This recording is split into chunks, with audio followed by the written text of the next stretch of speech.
Adversity makes you smarter. Adversity makes you a better leader. It's probably the most important thing because we're going into some very, very adverse times. I do this because it's proof I said it, if you know what I mean. Because everybody now is a prophet. The biggest stock market crash in history is still coming. And I'm going to change the title to, it's here. This is the biggest crash we'll ever see in our lifetimes. It's called the everything bubble. Everything's going to come down. And that's how you can prepare for it. So for most people, that's bad news. But as I was saying last night, crashes, everything goes on sale.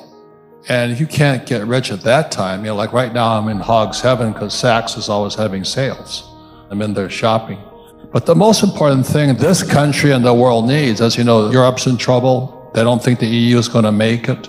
China's in trouble. Japan's in serious trouble. The world's in trouble. It's in trouble because of lack of leadership. And as President John Kennedy said, leadership and learning go hand in hand, basically. I'm here to serve those who serve. We need more leaders, ladies and gentlemen. But this country sorely lacks leaders. I'm not Republican or Democrat, but I just can't believe what's going on in our government. I mean, how can they open the borders? How can they cut off the Keystone XL pipeline? How can this guy blame Russia, President blame Ukraine and Russia for our problems? We have food shortages. Sri Lanka, which is the richest island nations in the world, is in rioting right now. So we need leaders. This is a time for you to become bigger leaders, because I think people are kind of waking up that maybe it's our leadership that's the problem. There's a guy named Jordan Peterson who said, if you think tough men are bad, just see the damage a weak leader can do. We've had weak leaders all over the world right now. So how bad do you think market crash is going to be? How bad, how ugly can it get? The worst case, which I hope I'm wrong, be civil war inside America. That's more than a crash, it's a civil war. We need new leaders immediately. So the worst it could get is civil war. I think the best we can express is probably a depression. We're already going into it. As I said last night, you know, what we do, we print money to solve our problems. And all that does is increase debt and creates more freeloaders, social welfare. I'm not against social welfare, but don't print money to pay for them. At the same time, our debt escalates. Our debt to GDP right now is 120%. At 90% debt to GDP, we're bankrupt. That means for every dollar we spend, we go deeper in debt right now. So our debt is now in the trillions. I don't know how many trillions it really, I've heard it's 260 trillion. I don't know how they measure it anymore. At the same time, they raise interest rates into a recession. This has never been done before. So that's why I'm saying there's somebody intentionally doing something to bring America down and the world down. And there's a video of Trump speaking to, I think, the United Nations or something, and he's telling the German contingency back in 2018, he says, don't trust the Russians. Don't depend upon the Russians. And now Russia can cut off their power. So there's something really goofy going on. I'm not privileged to find out about it. I just want to put some fear into you, because the more dangerous the mission, the better you've got to be. I talked about last night how, you know, when I was preparing to go to Vietnam, I was a Marine helicopter gunship pilot. Our life expectancy was 30 days. 30 days. Now, most people said, that's not good. I said, well, it inspired me to become a better pilot. How does a person who has zero influence over the market, no control over interest rates at this phase of their life, how do they properly make the right moves to still be effective where the market's going to go good, bad, or ugly? Stock markets, when they crash, go down in 3 phases. Boom, boom, boom. Phase 1 was bounce. It was called a bear market rally. This baby is going down, I hope, because I'm going to get richer. See, the thing right now is if you're afraid, it's because you got bad advice in your head. You're operating on bad information from your mommy, your daddy, your college professor, your school teachers, whatever it is. I get stimulated thinking about a crash, because I'll say it again, the tougher it is, the smarter you've got to be. And then it's your skill set. I'll tell you a quick story. When I came back from Vietnam, I said to my rich dad, I said, I want to be an entrepreneur like you. He says, well, you got to take sales lessons, 2 classes, to take real estate courses, which I did, and you have to learn how to sell. I said, I don't want to know how to sell, because my poor dad always says salesmen were scum. That was my poor dad. That's why he's a PhD. poor, helpless, desperate. He was a great father, but he was a poor man. So finally, I kept arguing with my rich dad. I said, I don't want to learn how to sell. And finally, rich dad said to me, he says, I'm 25, 26 years old, prime of life, Marine, all this stuff. He says, how's your life, Robert? Non-existent. He says, because you can't f***ing sell. This time it's different. This is the new economy. We are just coming out of the longest bull run in history, 11 years. Started in 2011. And at 2011, I made the biggest fortunes of my life because that was the MBS, mortgage-backed securities, and the CDO crashes, the real estate crashed. And I backed up the truck and I borrowed $300 million to buy the best real estate all across the Southwest. This is the longest bull market in history. I look at some of these young kids, and I own some Bitcoin, I own some Ethereum, but they're all saying the same thing. This time it's different, and Bitcoin's crashed. And, the Federal Reserve Bank, I can't believe that. I mean, people say, don't fight the Fed and all this. Well, my question to everybody is this: can the Fed print oil? Can the Fed print gasoline? Can it print food? But everybody sits there and they've been brainwashed by Wall Street to go, do as the Fed tells you to do. Well, you got to be kidding me. Those guys are the three stooges, Janet Yellen, Biden, and Powell. You got to be kidding me. Why would you listen to them? Volcker saying it's going to crush, so he raised interest rates, right?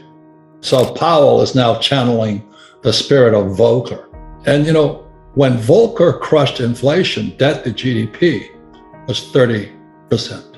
And today it's 125% if you believe the numbers. So if he channels Volcker, and the other thing about history will tell you this: there's never been a soft landing.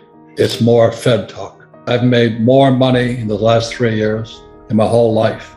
And so that's what I want to talk about with you today, is that there's other ways of looking at investing, but to think that Powell is going to save you when, as you may know, the reverse repo market is running at $2 trillion a day today. Right. $2 trillion a day, and people are listening to Powell? You got to be kidding me. I own no stocks, bonds, mutual funds, ETFs. I do not touch paper. I'm not saying that you shouldn't, but I'm saying people have been brainwashed by the Fed, the Treasury. Go to school, get a job, pay your taxes, get a high-paying job, and invest for the long term in a well-diversified portfolio of stocks, bonds, mutual funds, ETFs. It was in 1974 when I came back from Vietnam, a two-tour Marine helicopter pilot. I saw communism at work. It was not pretty. And I come back in 1974, they passed ERISA. ERISA stands for 401k right now, or IRA. And I went, oh my God, they're funneling my generation, the boomers, into the stock market. And they don't know anything about money. And in 1974, the biggest exodus was school teachers suddenly becoming financial planners. I watched it in horror. That's the poor leading the blind.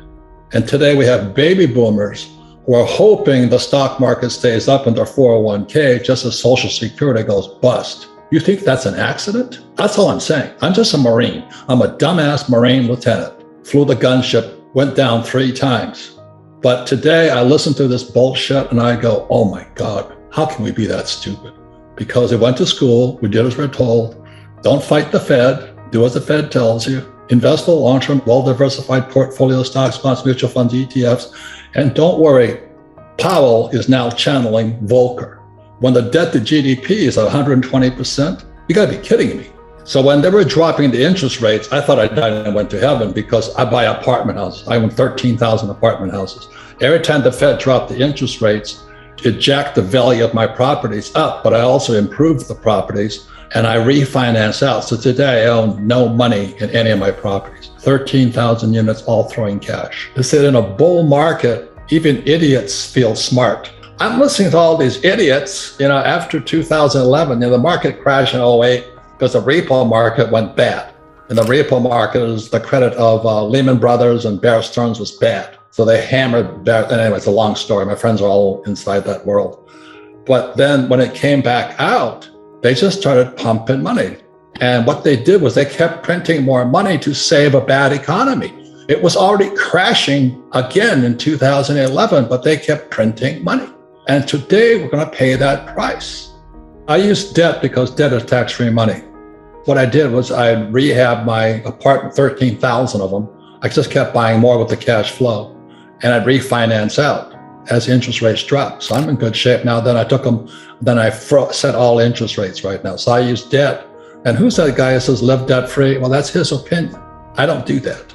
I don't flip houses. Remember all those guys were flipping? So everybody flipped. Oh, they were stupid.